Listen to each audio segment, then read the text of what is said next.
আমরা দাঁড়িয়ে আছি শ্রমজীবী হাসপাতালের ছাদে।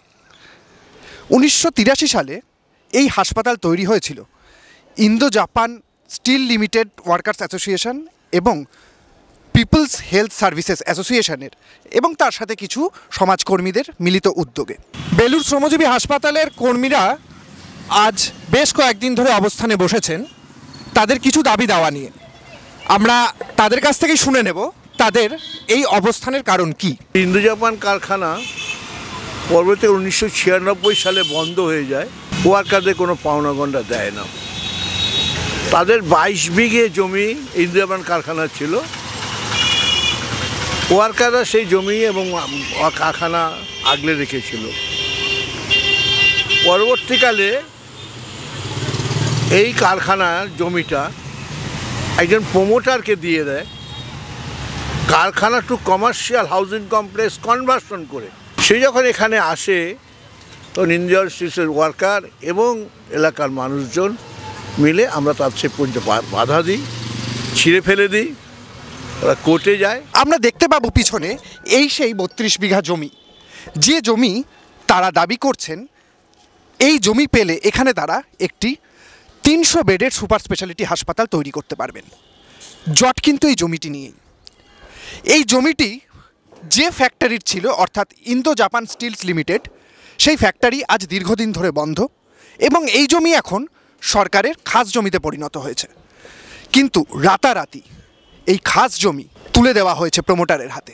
তাই এখানকার যারা আন্দোলনকারী তাদের বক্তব্য এই জমি তাদের পাওনা, এই জমিতেই তারা তাদের এই হাসপাতাল সম্প্রসারিত করবেন। আপনি তো শ্রমজীবী হাসপাতালের হয়ে এই আইনি লড়াইটা লড়ছেন।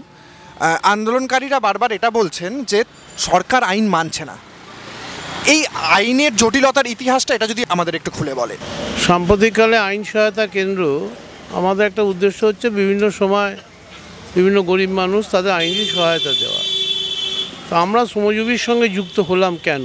করোনাকালে এই শ্রমজীবী হসপিটাল গরিব মানুষের পাশে দাঁড়িয়েছে এবং অসম্ভব পরিশ্রম করে কম পয়সায় তারা চিকিৎসা করিয়েছে এবং করে যাচ্ছে। প্রচুর শ্রমজীবী মানুষকে আমরা পাঠিয়েছি এখানে, যারা শ্রমিকরা, বিভিন্ন ধরনের প্রান্তিক মানুষ, তাদের চিকিৎসাটা শ্রমজীবী হাসপাতালে হয়। সরকার বহু বড় বড় হসপিটালকে তারা জমি দিচ্ছে। আর আপনি যদি দেখেন, খাদ্য, বস্ত্র, বাসস্থানের সঙ্গে সুচিকিৎসা পাওয়ার একটা অধিকার মানুষের রয়েছে। সেটা সাংবিধানিক অধিকার, নৈতিক অধিকারও রয়েছে। কিন্তু সমস্ত ভারতবর্ষ জুড়েই শিক্ষা এবং চিকিৎসাটাকে কর্পোরেটের হাতে তুলে দেওয়া হচ্ছে। শ্রমজীবী তার ব্যতিক্রম। আমরা তখন হাইকোর্টে একটা মামলা করলাম, জনস্বার্থ মামলা করে বললাম যেখানে যে জমি রয়েছে এরা জমি দীর্ঘকাল ধরে চাইছে। হাইকোর্টের বর্তমান যে চিফ জাস্টিস রয়েছেন তিনি পরিষ্কারভাবে বললেন যে সরকারের যে জমি রয়েছে সেটা পাবলিক পারপাসে এটা ব্যবহার করা উচিত। প্রফিট ওরিয়েন্টেড অর্গানাইজেশনকে দেওয়ার কোনো উচিত নয়। প্রচুর গরিব মানুষ তারা আসেন, তারা চিকিৎসা করেন এবং তারা ভালোভাবে এই হাসপাতালের ওপর ডিপেন্ডেন্ট। সেক্ষেত্রে যদি একটা 300 বেডের সুপার স্পেশালিটি হাসপাতাল আপনারা তৈরি করতে পারেন, সেখানে তো প্রচুর গরিব মানুষের চিকিৎসা হবে, প্রচুর গরিব মানুষ অনেক সুযোগ সুবিধা পাবে। গতকালই ভূমি দপ্তরের একজন অফিসার আরও অফিস থেকে আমাদের এখানে এসেছিলেন। আমরা পরিষ্কার বললাম, আপনি সবটাই জানেন, যতক্ষণ পর্যন্ত আপনারা কোনো কথা না বলবেন বা আপনারা যখন জমিটা না দিচ্ছেন এই অবস্থান চলবে। কালকে যখন অবজারভার এসছিলেন এলআর ডিপার্টমেন্টের, উনি একটা কথা বলেছেন, আপনারা কিন্তু আইন ভঙ্গ করবেন না। আমরা বলেছি যে আমাদের কাছে আইন মানাটা কর্তব্য, সরকারকে বলছি আইন মানতে। আমরা আইন ভাঙবো কেন? সমস্ত জঙ্গল জমি সমস্ত কিছু আইন সরকার অমান্য করছে, মানুষ নয়। এটা স্লোগানটা দেখবেন, জনস্বাস্থ্যে জনস্বার্থে আইন মানো ভূমি দপ্তর। আমরা লড়াইয়ে বিশ্বাসী। এই লড়াই থেকে আমরা সিদ্ধান্ত নিতে পারবো যে আমরা আগামী দিনে কত দূর এগিয়ে যেতে পারবো এবং হাসপাতাল করতে পারবো। 1 বছরের মধ্যে আমরা দেখলাম ইস্টার্ন বাইপাসের কাছে বেসরকারি হসপিটাল তাদের 1 টাকা দিয়ে তাদের জমি দিয়ে দেওয়া হলো। তাহলে শ্রমজীবিতা পাবে না কেন? ডিসক্রিমিনেশন, অর্থাৎ তুমি পৃথকীকরণ করতে পারো না। এইটাই হচ্ছে দুর্ভাগ্যজনক এখানে আইনের লড়াই। কোর্ট অলরেডি অর্ডার দিয়ে দিয়েছে, কিন্তু কোর্ট অর্ডার দিয়ে দেওয়ার পরও আপনাদের কেন মনে হচ্ছে যে সরকার এই গড়িমসিটা করছে? আপনাদের কি এটা মনে হচ্ছে যে এখানে কাউকে সুবিধা পাইয়ে দেওয়ার একটা প্রচেষ্টা চলছে? মানে এইটা ছোট্ট একটা কথা, জমিটা সরকারের, কারণ ওরা ইটেশন দিয়েছে, ওরা সেই জমিকে কনভার্সন দিয়ে দিল। এবার তাহলে কেন দিল? যার জমি সে 1 পয়সাও না নিয়ে কনভার্সন দিচ্ছে।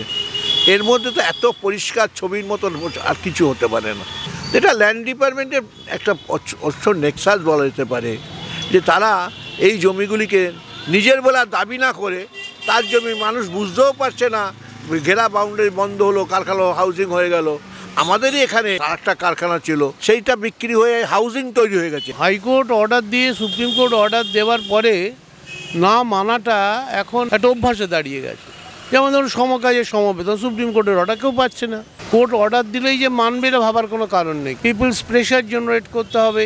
সাধারণ নাগরিক হিসেবে বলতে পারি, আইনের লড়াইয়ের সঙ্গে সঙ্গে পথে নেমে লড়াইটা খুব গুরুত্বপূর্ণ।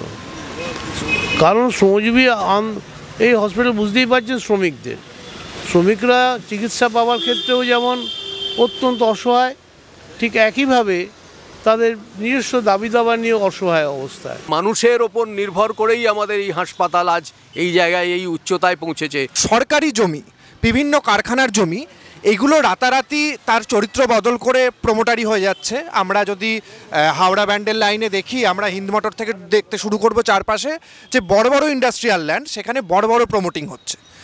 এই ইস্যুটা যেমন জুড়ে যাচ্ছে, তেমনি সারা রাজ্য জুড়ে স্বাস্থ্য পরিষেবা এর একটা আউটওয়ার্ড বেসরকারিকরণ হচ্ছে সরকারি মদতে। এই দুটো জিনিস আপনাদের এই আন্দোলনের সাথে যুক্ত হয়ে পড়ছে। আপনারা এই দুটো জিনিসের বিরুদ্ধে কি বার্তা দিতে চাইছেন? একটা অবশ্যম্ভাবী বার্তা, যেটা হচ্ছে যে সরকার, তুমি তোমার মানুষের স্বাস্থ্যের অধিকার দাও। এটা দেখিয়ে দেওয়া হচ্ছে আমাদের মাধ্যমে যে আমাদের স্বাস্থ্য আমরা গড়তে পারি এবং এটা সম্ভব অল্প খরচায়। কর্পোরেটদের কাছে এটা চ্যালেঞ্জ ছুড়ে দেওয়া হচ্ছে, তোমরা যে অনৈতিক অর্থ নাও, মাফিয়ার মতো যেরকমভাবে মানুষকে এক্সটর্ট করো, এই কাজটা একেবারেই অমানবিক। আজকের দুনিয়ায় পুঁজিকে পুঁজি ধরে এগোনো হয়। আমরা আমাদের শ্রমকে পুঁজি ধরে ন্যায্য মূল্যে চিকিৎসার ব্যবস্থা করে চ্যালেঞ্জ ছুড়ে যেতে চাই সরকারকে। কোনোদিন গণতান্ত্রিক সরকার যদি আসে, প্রকৃত গণতান্ত্রিক সরকার, তাহলে তারা বুঝতে পারবে আমাদের বিষয়টা একটা মডেল হয়ে দাঁড়াতে পারে। কোনো প্রাইভেট হসপিটাল, যে কর্পোরেট হসপিটাল, তারা তো এই কাজটা কেউ করেনি যে শ্রমিকদের যে পেশাগত রোগ আমরা বিনা পয়সায় আইডেন্টিফাই করে দেবো, এই কাজটা তো কেউ করেনি, এরা করছেন। এটি গণস্বাস্থ্য আন্দোলনের একটি নমুনা হয়ে থাকতে পারে, এটা আপনাদের বক্তব্য।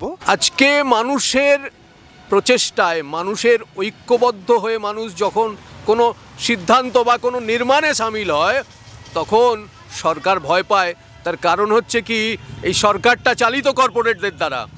মানুষ যদি নির্মাণে সামিল হয়, তাহলে একদিন সরকারেরই প্রয়োজনীয়তাটা চলে যাবে। মানুষ গণতান্ত্রিকভাবে তার নিজস্ব বুদ্ধি দিয়ে, তার নিজস্ব সৃষ্টিশীলতা দিয়ে সব কিছু তৈরি করে দিতে পারবে। এইটার খেলা ওই চাঁদির যে চকমকি, সেটার সঙ্গেও একটা বড় ভূমিকা পালন করছে। আইনি লড়াই লড়েছেন তারা অনেক দূর, সেই আইনি লড়াই তারা জয়ীও হয়েছেন।